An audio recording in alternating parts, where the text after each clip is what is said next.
നമസ്കാരം.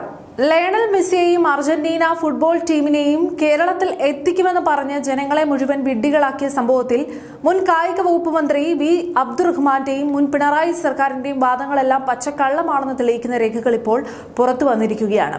Argentina football അസോസിയേഷനുമായി കൃത്യമായ നടപടിക്രമങ്ങൾ പാലിച്ചാണ് മുന്നോട്ട് പോയതെന്ന് മുൻ മന്ത്രി അബ്ദുറഹ്മാൻ അവകാശപ്പെട്ടിരുന്നെങ്കിലും മന്ത്രി നടത്തിയെന്ന് പറയപ്പെടുന്ന പല കത്തിടപാടുകളും സർക്കാർ ഫയലുകളിൽ പോലും ഇല്ലെന്നാണ് കായിക വകുപ്പിന്റെ സ്പെഷ്യൽ സെക്രട്ടറി എൻ പ്രശാന്ത് സമർപ്പിച്ച റിപ്പോർട്ടിൽ വ്യക്തമാകുന്നത്.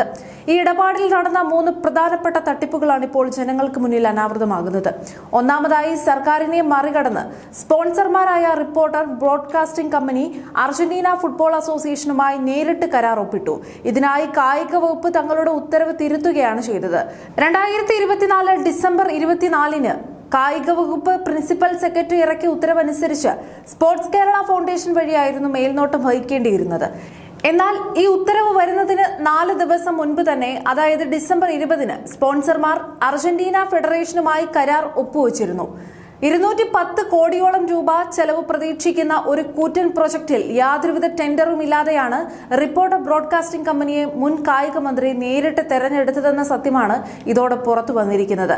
എന്നാൽ ഈ വിവാദങ്ങൾ കൊടുമ്പിരി കൊള്ളുമ്പോൾ മുൻ മുഖ്യമന്ത്രി പിണറായി വിജയൻ കാണിക്കുന്ന ഇരട്ടത്താപ്പാണ് ഏറെ പരിഹാസ്യം. അർജന്റീന ഫെഡറേഷൻ തനിക്ക് കത്തയച്ചിട്ടുണ്ടെന്ന reporter channel MD Anto Augustine അവകാശപ്പെട്ടപ്പോൾ തനിക്ക് അങ്ങനെ ഒരു കത്തും കിട്ടിയിട്ടില്ലെന്ന് പറഞ്ഞ് തടിയൂരാനാണ് പിണറായി വിജയൻ വാർത്താ സമ്മേളനത്തിൽ ശ്രമിച്ചത്. സാധാരണഗതിയിൽ ഒരു മുഖ്യമന്ത്രി ഇത്തരം കാര്യങ്ങൾ അറിയണമെന്നില്ലെന്നും ഇതിൽ യാതൊരു ക്രമക്കേടുമില്ലെന്നും പറഞ്ഞ് കൈകഴുകാനാണ് അദ്ദേഹം നോക്കുന്നത്. അന്ന് കായിക മന്ത്രിയായിരുന്ന അബ്ദുറഹ്മാൻ അർജന്റീനയുമായി കരാറൊന്നുമില്ലാതെ സ്പെയിൻ സന്ദർശിച്ചതിനെ പറ്റിയും ന്യായീകരിക്കാൻ പിണറായി വിജയൻ കാണിച്ച ഉളുപ്പില്ലായ്മ ജനങ്ങൾ ലൈവായി കണ്ടതാണ്. ഇതിനെല്ലാം പുറമെയാണ് 9 കോടി രൂപയുടെ GST വെട്ടിപ്പ് നടന്നുവെന്ന കണ്ടെത്തൽ. അർജന്റീന ടീമിനെ കൊണ്ടുവരാനായി ആദ്യഘട്ടത്തിൽ വിദേശത്തേക്ക് അയച്ച 50 കോടി രൂപയ്ക്ക് റിവേഴ്സ് ചാർജ് മാനദണ്ഡങ്ങൾ അനുസരിച്ച് 9 കോടി രൂപ GST അടയ്ക്കണമായിരുന്നു. 2025-ൽ GST ഇന്റലിജൻസ് ഇത് കണ്ടെത്തുകയും കമ്പനിക്ക് സമൻസ് അയക്കുകയും ചെയ്തതാണ്. എന്നാൽ രാഷ്ട്രീയ സ്വാധീനമുള്ള ഉന്നതരും ഉദ്യോഗസ്ഥരും ഇടപെട്ട് ആ അന്വേഷണം അന്ന് അട്ടിമറിക്കുകയും മരവിപ്പിക്കുകയും ചെയ്തു. കേസ് അന്വേഷിച്ച സത്യസന്ധനായ ഉദ്യോഗസ്ഥനെ സ്ഥലം മാറ്റിക്കൊണ്ടാണ് സഖാക്കൾ അന്ന് നികുതി വെട്ടിപ്പിന് കുടപിടിച്ചത്. എന്നാൽ UDF സർക്കാർ അധികാരത്തിൽ വന്നതോടെ ഈ വെട്ടിപ്പ് വീണ്ടും പുറത്തു കൊണ്ടുവരികയും മുഴുവൻ തുകയും അടയ്ക്കാൻ അവകാശപ്പെട്ട് നടപടികൾ പുനരാരംഭിക്കുകയും ചെയ്തിട്ടുണ്ട്.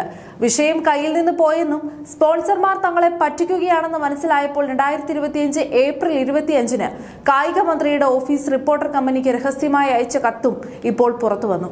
കരാർ ലംഘനത്തിന് കമ്പനി മാത്രമായിരിക്കും ഉത്തരവാദിയെന്നും അവർ വിശ്വാസവഞ്ചന കാണിച്ചെന്നുമാണ് കത്തിലുള്ളത്. കായിക മന്ത്രിയുടെയും പ്രിൻസിപ്പൽ സെക്രട്ടറിയുടെയും സാന്നിധ്യത്തിൽ നടന്ന യോഗത്തിലാണ് ഈ കമ്പനിക്ക് സ്പോൺസർഷിപ്പ് നൽകിയതെന്നും കത്തിൽ സമ്മതിക്കുന്നുണ്ട്. അതായത് നടപടിക്രമങ്ങൾ പാലിക്കാതെ വഴിവിട്ട് സ്വകാര്യ കമ്പനിക്ക് അനുമതി നൽകുകയും കാര്യങ്ങൾ കൈവിട്ടു പോയപ്പോൾ ബാധ്യത മുഴുവൻ കമ്പനിയുടെ തലയിൽ വെച്ച് തലയൂരാൻ നോക്കുകയുമായിരുന്നു അന്നത്തെ കായിക മന്ത്രിയും സർക്കാരും. വിഷയം കയ്യിൽ നിന്ന് പോയെന്നും സ്പോൺസർമാർ തങ്ങളെ പറ്റിക്കുകയാണെന്ന് മനസ്സിലായപ്പോൾ 2025 ഏപ്രിൽ 25-ന് കായിക മന്ത്രിയുടെ ഓഫീസ് റിപ്പോർട്ടർ കമ്പനിക്ക് രഹസ്യമായി അയച്ച കത്തും ഇപ്പോൾ പുറത്തു വന്നു. കരാർ ലംഘനത്തിന് കമ്പനി മാത്രമായിരിക്കും ഉത്തരവാദിയെന്നും അവർ വിശ്വാസവഞ്ചന കാണിച്ചെന്നുമാണ് കത്തിലുള്ളത്. കായിക മന്ത്രിയുടെയും പ്രിൻസിപ്പൽ സെക്രട്ടറിയുടെയും സാന്നിധ്യത്തിൽ നടന്ന യോഗത്തിലാണ് ഈ കമ്പനിക്ക് സ്പോൺസർഷിപ്പ് നൽകിയതെന്നും കത്തിൽ സമ്മതിക്കുന്നുണ്ട്. അതായത് നടപടിക്രമങ്ങൾ പാലിക്കാതെ വഴിവിട്ട് സ്വകാര്യ കമ്പനിക്ക് അനുമതി നൽകുകയും കാര്യങ്ങൾ കൈവിട്ടു പോയപ്പോൾ ബാധ്യത മുഴുവൻ കമ്പനിയുടെ തലയിൽ വെച്ച് തലയൂരാൻ നോക്കുകയുമായിരുന്നു അന്നത്തെ കായിക മന്ത്രിയും സർക്കാരും. നാടിന്റെയും കായിക പ്രേമികളുടെയും വികാരങ്ങളെ വെച്ച് പന്താടുകയും കോടികളുടെ നികുതി വെട്ടിപ്പിനും കള്ളപ്പണ ഇടപാടുകൾക്കും കൂട്ടുനിൽക്കുകയും ചെയ്ത മുൻ പിണറായി സർക്കാരിന്റെ തനി നിറമാണ് ഇതോടെ ലോകത്തിന് മുന്നിൽ തുറന്നു കാട്ടപ്പെടുന്നത്.